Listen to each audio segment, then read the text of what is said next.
Welcome. Today is Wednesday, April 19th. I'm Jeff Huge, Chief Investment Officer at JWH Investment Partners and founder of Alpha Insights. And this is your Daily Five. The Daily Five is the show where we show you our top five charts of the week. But before we do that, I just want to remind everybody that we do publish an investment newsletter. And that newsletter is published on the first Saturday of each month, which means the next issue will be distributed out to subscribers on May 6th. It's free to subscribe. And we do actually give a pretty nice preview about the first 5 pages of a 20-page document. The newsletter is affectionately titled Huge Insights, the Big Picture, where we discuss the key macro factors affecting the economy and the markets. And those who have been following our work for some time are aware that we have been bearish, and we continue to be bearish at this point. In fact, our last post on StockCharts TV discussed what we believe was a major downtrend resuming. And in fact, we've been a little bit early on that, 3 weeks to be precise, but those who have followed us will know that we've been bearish since the February 2nd top, and we have not yet taken that level out. So our bearish count continues to hold. And what we wanted to do today is really just show some supporting evidence to that bear case. And so we're going to start with chart number 1 and talk about market breadth. Now, market breadth has been extremely narrow, and those who have been following the markets at least since February 2nd will know that since the February 2nd high in the S&P 500, there's been a rather pronounced bifurcation that can be observed across a broad mix of key market indexes. Perhaps most noteworthy is the shift away from small caps and value segments of the market into the mega cap segments of the market, which has really been something of a flight to safety. Indeed, only the New York FANG index, the NASDAQ 100, and the S&P 100 indexes are positive since the February 2nd high. And if you look at some of the smaller cap indexes, they're down some 10%.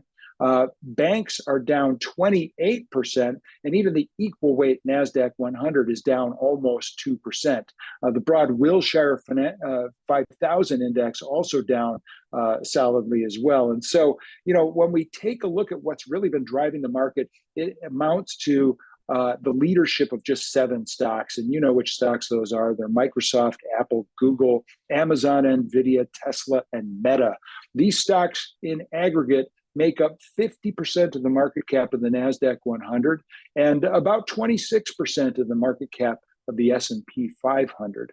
What's most noteworthy to us at this point is the fact that the valuations of these stocks today are even more extreme than they were when the NASDAQ 100 index hit its peak in November of 2021.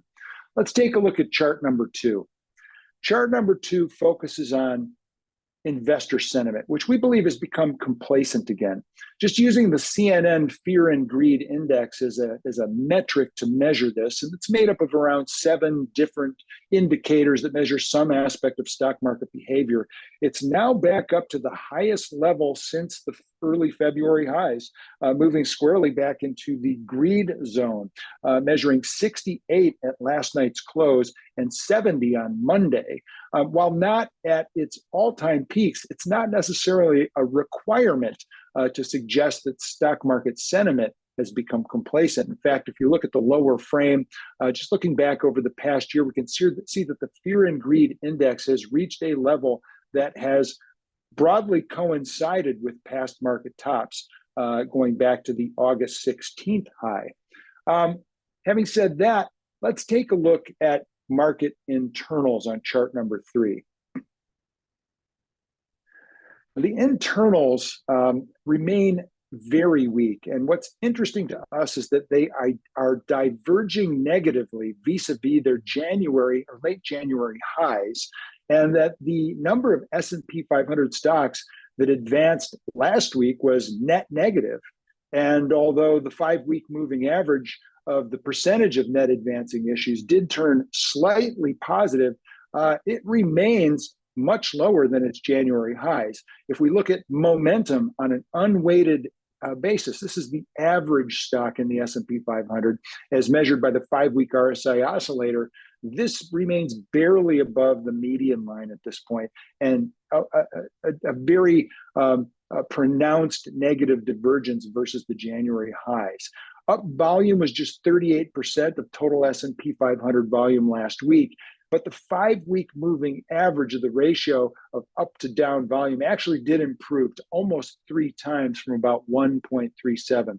We like to see it in the 4 to 5 times to really suggest that there is significant oomph behind a rally. And at this point, we just don't see it. We think that the big improvement in the up-down volume ratio was more a function of the mid-March, really distressed area of the market, and the market's decline recently, rolling off of that 5-week moving average. So we believe that this is probably peaking and poised to roll over. But again, importantly, a much lower high than we saw in late January. So this negative divergence in the internals is something that we need to be cognizant of. Let's take a look at chart number 4.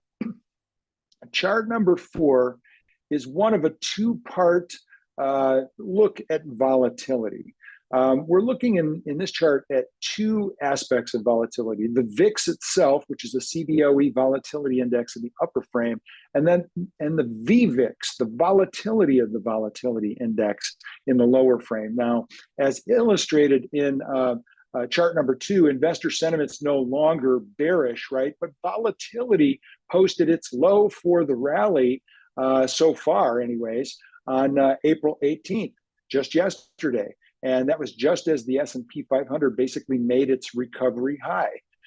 However, the volatility of volatility index, the VVIX, bottomed back on March 8th, and subsequently it made a much higher low on April 17th, and it actually rallied aggressively as the VIX was making its low yesterday.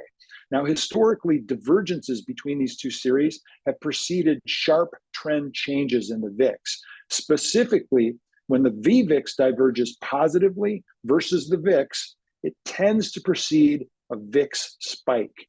As such, we would expect the volatility to spike at some point over the next several days to weeks ahead, imminently. And we think that volatility spike could be significant. In fact, if we had to put a number on it, we believe that it will take out the past highs of the past year.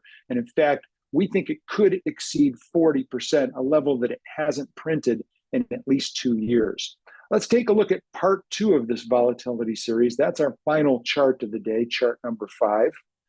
And what we're really looking at in this second part is, a very relatively stable relationship that has existed over the S&P 500 and the VIX over the past year. In the top frame of the chart, you can see the S&P 500 on a daily basis. And in the bottom frame, you can see the VIX. And this goes back, I think a little more than a year, just so that we can see that top that was put in place back in January of 2022. Now, when the VIX has reached a level that exceeds 34%, it is very nearly marked each tradable low for the S&P 500. And when the VIX has reached a level below 20% and then reverses above its 21-day moving average, it has coincided very closely with each of the past 4 major highs in the S&P 500 index. Now, the VIX posted a daily closing low of 16.83% yesterday. That's a level not witnessed since January of 2022, just 1 day before the S&P 500 hit its all-time record high. Just based on the observed pattern over the past year, we believe a sustained reversal back above the 21-day moving average in the VIX would suggest that a market top is very close at hand. And we think we're likely to see that in the hours, if not days, if not hours immediately ahead. That's really all we had to say today. With that, we wanted to thank everyone for watching today. And if you would like to get in touch with us, you can check out our website at jwhinvestment.com. You can follow us on Twitter at alpha_insights, or you can find our newsletter on Substack at hugeinsights.substack.com. Again, thanks for watching and good luck trading. Hey, Grayson Rose here with StockCharts. Thank you so much for watching. I hope you enjoyed that video. If you did, consider giving it a like down below, maybe leave us a comment, and if you're new to the channel, you can subscribe at the link up above. We're gonna bring you daily content from an incredible collection of technical analysts and financial experts.